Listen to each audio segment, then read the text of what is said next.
Warahmatullahi wabarakatuh. Selamat pagi semuanya.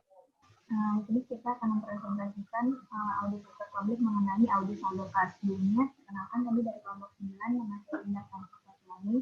Lalu ada rekan saya Dian Sanjaya dan Sabina Ayara Asila. Nah, untuk slide berikutnya akan dijelaskan atmosfer Dian Sanjaya. Silakan.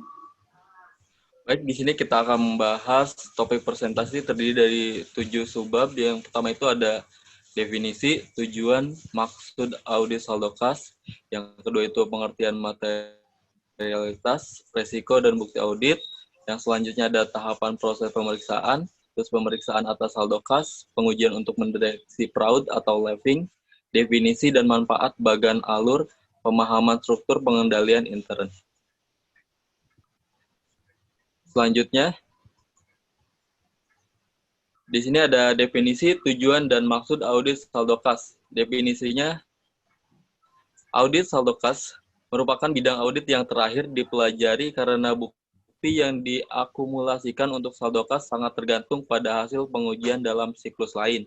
Nah, untuk tujuan dari audit saldo kas sendiri itu untuk memperoleh bukti tentang masing-masing asersi signifikan yang berkaitan dengan transaksi dan saldo kas.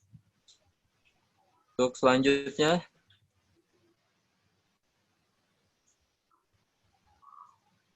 nah, di sini tujuan audit ditentukan berdasarkan atas kelima kategori asersi laporan keuangan yang dinyatakan oleh manajemen, yaitu yang pertama asersi keberadaan dan keterjadian. Artinya saldo kas tercatat benar-benar ada pada tanggal neraca tersebut. Yang kedua asersi kelengkapan, yaitu saldo kas tercatat meliputi pengaruh semua transaksi kas yang telah terjadi. Dan yang ketiga itu asersi hak dan kewajiban. Nah, ini klien mempunyai hak legal atas seluruh saldo kas yang tampak pada tanggal neraca. Yang keempat, asersi penilaian dan pengalokasian.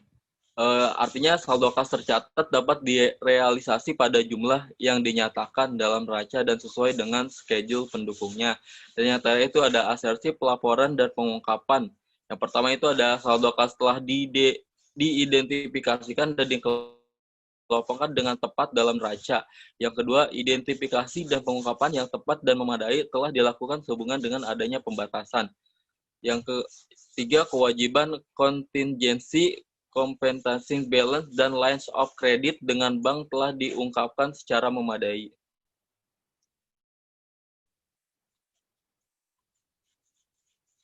Selanjutnya akan dibahas oleh Sabrina, silakan.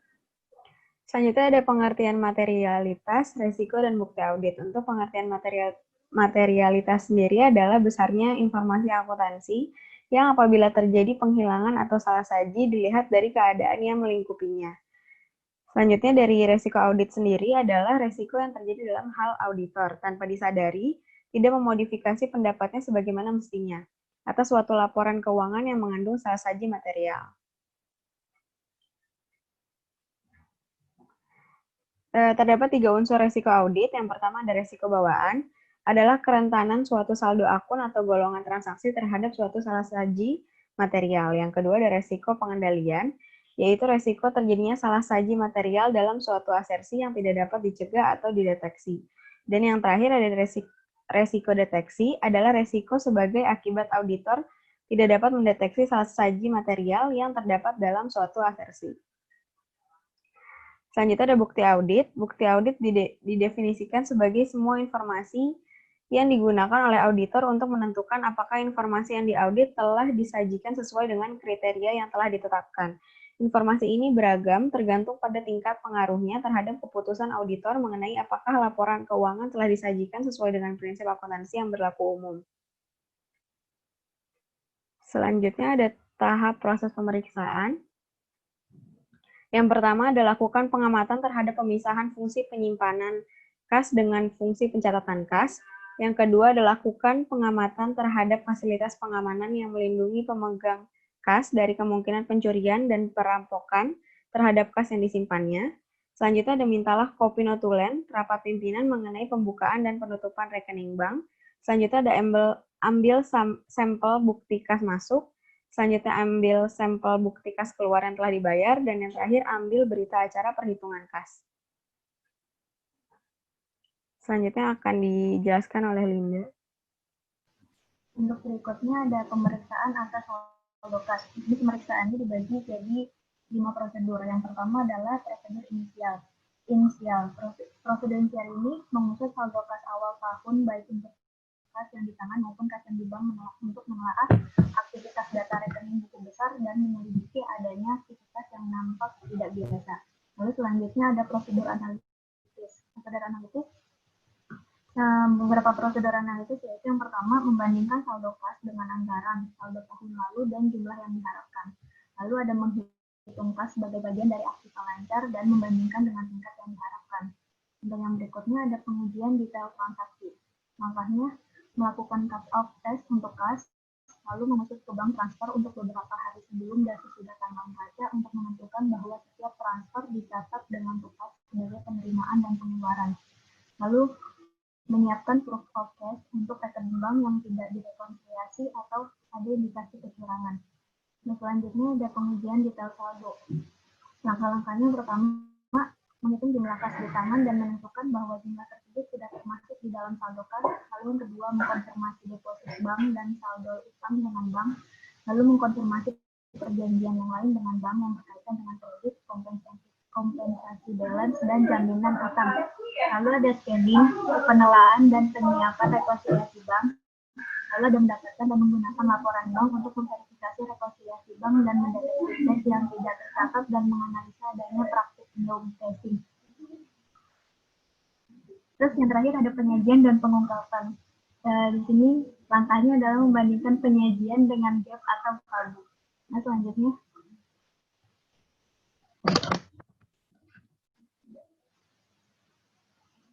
Selanjutnya ada pengujian untuk mendeteksi threat atau lapping. Lapping sendiri merupakan suatu ketidakberesan yang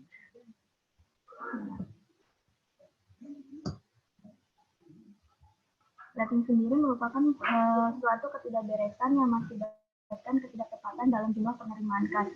Untuk langkahnya yang pertama adalah konfirmasi piutang dagang, lalu selanjutnya melakukan perhitungan kas secara mendadak, dan yang ketiga adalah membandingkan detail penjurnalan penerimaan kas dengan detail slip deposit harian yang terkait.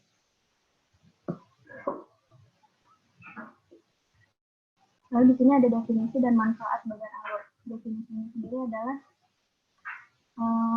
bagan alur atau floor chart sendiri tersebut merupakan simbol tertentu yang digunakan untuk menggambarkan urutan proses secara detail dan saling berhubungan dengan proses lainnya di dalam sebuah program. Lalu fungsinya sendiri adalah untuk menggambarkan, menyederhanakan rangkaian proses atau prosedur sehingga mudah dipahami dan mudah dilihat berdasarkan urutan langkah dari suatu proses. Nah, definisi dari proses sendiri yaitu yang pertama adalah bagan atau chart yang menunjukkan alur di dalam program atau prosedur sistem secara logika.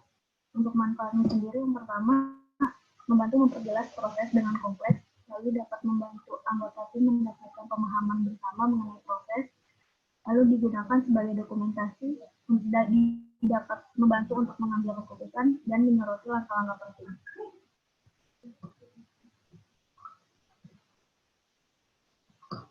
Yang terakhir adalah pemahaman struktur pengendalian internet. Yang pertama, lingkungan pengendalian. Lingkungan pengendalian di sini sangat penting untuk mewujudkan struktur pengendalian internet yang baik. Pemahaman pengendalian meliputi pemahaman pemberian kekuasaan dan tanggung jawab atas transaksi kas. Pemahamannya ini bisa diperoleh melalui pengajuan pertanyaan kepada manajemen, mempelajari bagian organisasi, dan menelaah deskripsi tugas. Lalu selanjutnya ada penafsiran resiko. Penafsiran resiko entitas ini tujuan pelaporan keuangan merupakan pengidentifikasian, analisis, dan pengelolaan resiko yang relevan dengan kemungkinan laporan keuangan yang disajikan secara wajar sesuai dengan tabel.